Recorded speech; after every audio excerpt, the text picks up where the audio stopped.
नमस्कार दोस्तों, मैं शिव नायक आपको स्वागत करता हूँ a journey of my life finite to infinite में। दोस्तों, समय गुजरता जाता है, समय चलता रहता है। जानते हैं ना, प्रकृति हमेशा बदलते रहता है। हर सांस के साथ समय चलता रहता है। हर किसी का जीवन अपने रास्तों पे चलता रहता है। कोई पैसा कमाना चाहता है, कोई नौकरी करना चाहता है, कोई बिजनेस करना चाहता है, कोई डॉक्टर बनना चाहता है, कोई इंजीनियर। सब अपने हिसाब से चलते हैं। कभी वो अपने माता-पिता का देखा गया सपना को पूरा करने के लिए जाता है, कभी वो अपने आप देखा हुआ सपना को पूरा करने के लिए चलता है। हर किसी का अपना-अपना जीवन होता है, हर कोई अपने जीवन में अपने हीरो होता है। तो जीवन चलता ही रहता है, लेकिन उसमें आपके 2 रूपी सुख या दुःख, हमने पहले भी कहा है, 2 चीज़ आपके पास आते हैं, जो आपको एक सुख या दुःख, जो एक तो बहुत आनंद देता है और दूसरा आपको झिंझोर के रख देता है, आपका सपनों को बर्बाद कर देता है। तो आपके जीवन में यही 2 चीज़ें आती हैं, इसके अलावा बहुत सी आती हैं, लेकिन आपको याद रहता है सुख और दुःख की घड़ी को, जिसमें कि आप बहुत से आनंदित होते हैं और कहीं पे आप एक कमरे में बंद पाते हैं, रोने लगते हैं, बिखरने लगते हैं। तो इस सुख दुःख रूपी जीवन में आपका जीवन चलता ही जाता है, चलता ही जाता है। कभी आपने कर्मों के हिसाब से समय आता है तो आपको आनंद आता है और कभी उसी कर्मों के आधार पे आपके कर्म ही आपको रोक देते हैं। आपके अतीत का कर्म हो या फिर आपके डीएनए लेवल का कोई दुःख कष्ट आपके पास जब समय आता है आपके कर्म के हिसाब से, क्योंकि हम लोग एक कर्म से बंधे हैं। जो हम लोग का होता है ना, हम जो भी काम करते हैं, आज जो काम करेंगे, हम लोग का भविष्य में वो रियलिटी में परिवर्तित होगा। भले 1 साल में हो, 1 दिन के बाद हो, 2 दिन के बाद हो, 2 साल के बाद हो, 20 साल के बाद हो। जब भी हो, जो कुछ भी चीज़ होता है, आपके कर्मों का ही रिफ्लेक्शन होता है। आप जो भी काम करेंगे, वो आपको रियलिटी में परिवर्तित एक ना एक दिन होगा। अगर अच्छा काम किए हैं, तो उसका रिज़ल्ट अच्छा आएगा, अगर बुरा काम किए हैं, तो उसका रिज़ल्ट बुरा आएगा। मतलब कर्म के आधार पे, आपके कर्मों के आधार पे आपको आपका रिज़ल्ट दिखाई देगा। हम लोग का जीवन चलता रहता है कि हम अपने परिवार को कैसे खुश कर सकें, अपने परिवार में रह के कैसे तरक्की कर सकें, यही सोच रहता है और उसी के साथ हम लोग का काम-काज रहता है। कैसे मेरे बाल-बच्चा अच्छा हो, कैसे मैं बुढ़ापे में थोड़ा सेविंग्स कर लूँ, कैसे मैं रोग कष्ट से मुक्त होने के लिए थोड़ा-सा सेविंग कर लूँ। ऐसे हर किसी का एक अलग-अलग मकसद होता है और इसी को लेके हम लोग अपना जीवन का जर्नी स्टार्ट करते हैं और इसी जीवन के जर्नी करते समय आपके पास सुख, दुःख, रोग, व्याधि सब कुछ आते जाता है। अक्सर हम लोग अपने भविष्य को लेके अधिक चिंतित होते हैं कि हमारा भविष्य ऐसा हो, हर अच्छा घर हो, अच्छा गाड़ी हो, अच्छा बैंक बैलेंस हो। तो इसी को लेकर आगे चलता रहता है। लेकिन इसके साथ आपके दुःख का भी पड़ाव आता है।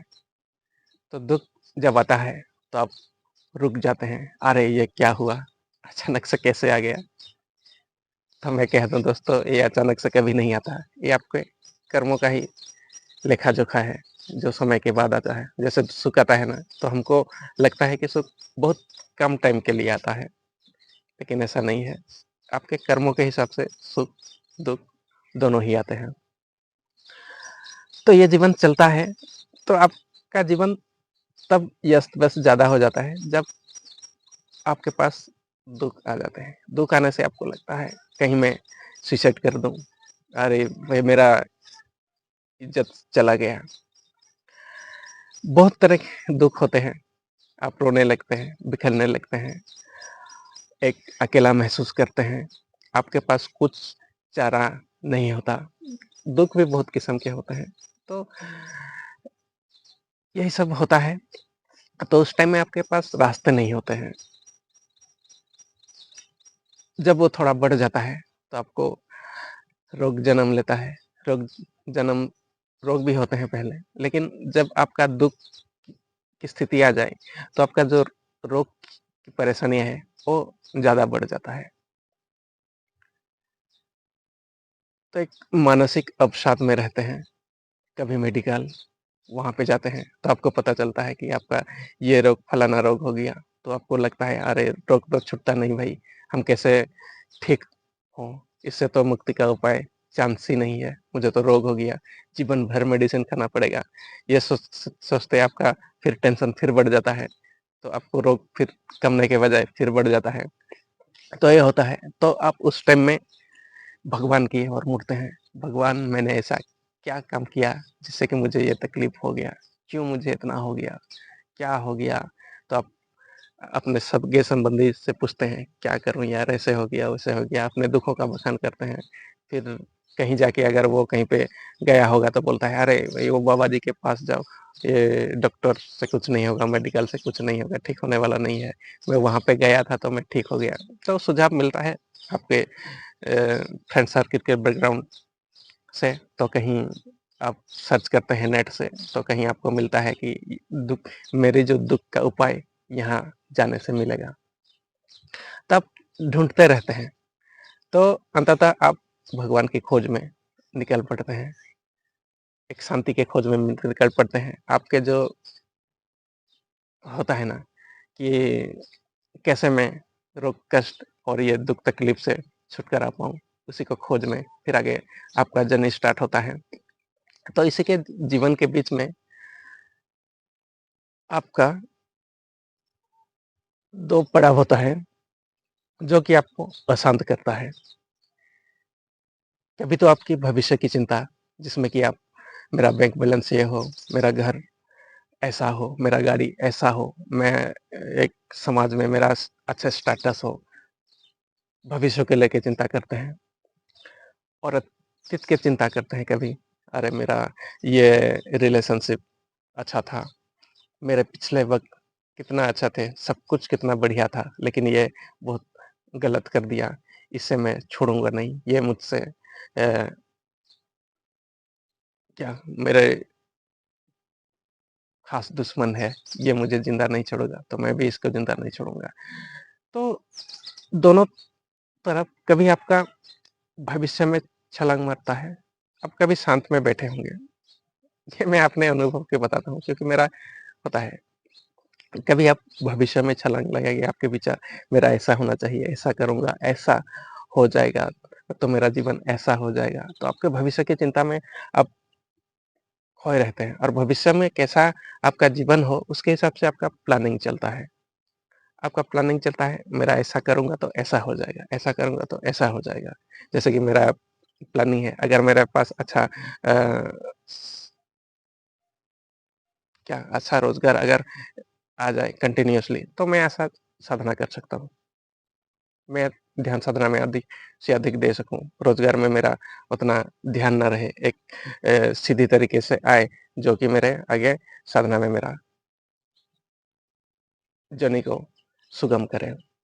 तो ऐसा होता है और अतीत की चिंता करते हैं कि ये मुझे ये बोल दिया था, ये फलाना व्यक्ति मेरे लिए ये सोच रखता है, वो गलत है, ये गलत किया, वो गलत किया, वो खराब हो गया, ये हो गया। तो अतीत का भी चिंता आते रहता है। कभी अतीत में जाते हैं मीठे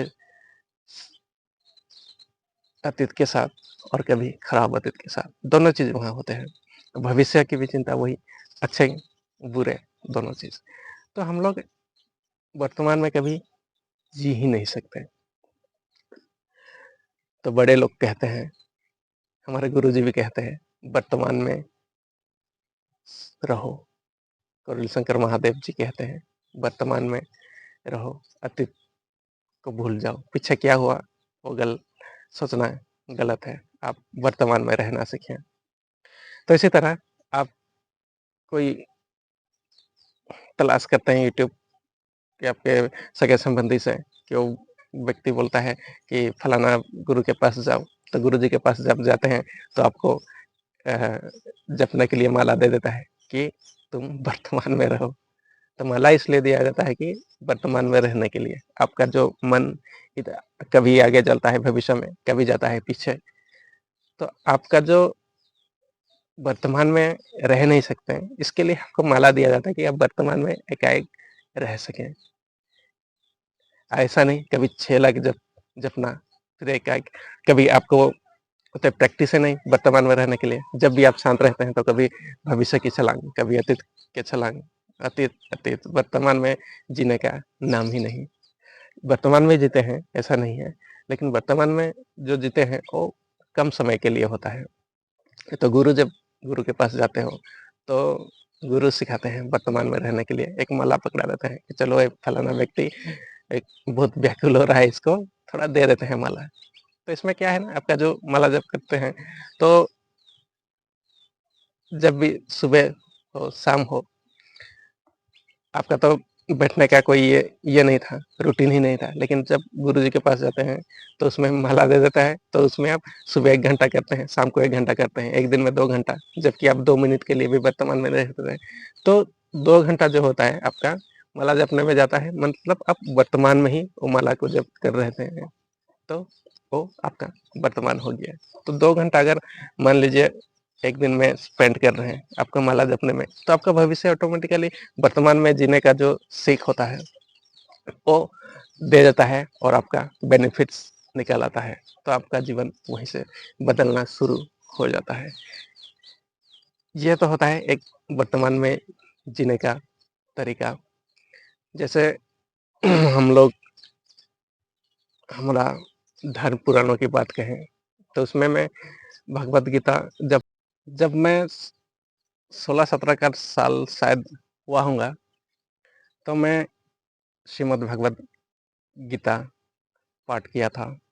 उसमें भगवान श्री कृष्ण कहते हैं कि तुम काम करने के लिए अधिकार हो, लेकिन कर्म फल तुम्हारे हाथ में नहीं है। तुम अतीत में मत जियो, भविष्य की चिंता मत करो, वर्तमान में काम करो, क्योंकि तुम्हारा अधिकार भविष्य की चिंता करने का नहीं है। तो यही है कि भगवान श्री कृष्ण भी कहते हैं, अगर भगवान जब स्वयं कहते हैं इस चीज़ के लिए, तो हम इसमें क्यों भला अपने तर्क लगाएं। तो अतीत और वर्तमान और भविष्य, इन तीनों में सबसे आपको जीवन के अगर बदलाव करना है तो वर्तमान में करें, क्योंकि आपका वर्तमान अगर सही होगा, आपका वर्तमान का समय अगर सही काम करेंगे, तो आपका भविष्य में सही रिजल्ट आपको मिलेगा। अगर वर्तमान में खराब काम करते हैं तो भविष्य में आपका खराब रिजल्ट ज़रूर आएगा। इसमें आप ये मत सोचो कि मैं अपने दिमाग लगा के मत सोचो कि अरे अभी क्या कोई देख रहा है, मैं तो एक खराब काम कर लूँ, पर ऐसा नहीं है। इसमें भाव क्या है, आपका अगर भाव सही है तो रिजल्ट सही आता है। तो इसको कोई रोक नहीं सकता, कोई टोक नहीं सकता, क्योंकि आपका कर्म आपका भाग्य निर्माण करता है, और जो भी कर्म होता है भविष्य में आपको भोगना पड़ता है। अच्छा कर्म से अच्छा भोग भोगेंगे, बुरा कर्म से बुरा भोग भोगेंगे।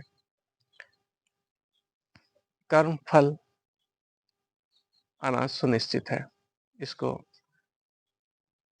मेरे हिसाब तो शायद कोई नहीं बदल सकता। एक गुरु ही बदल सकता है, एक भगवान ही बदल सकता है, जिनके पास आपको कर्म को कर्म फल को एक दिशा प्रदान कर सकता है, या तो फिर आप स्वयं कर्म फल को भोग सकते हैं। तो दोस्तों ये था आज का। मुझे लगता है यहाँ पे आज हम अपना सेशन बंद करेंगे। अगर इस चैनल्स के माध्यम से दिया जा रहा टॉपिक आपको अच्छे लग रहे हैं तो कृपया वीडियोस को लाइक करें, शेयर करें और सब्सक्राइब कर दें, और थोड़े से कमेंट्स भी किया करें ताकि हमें एक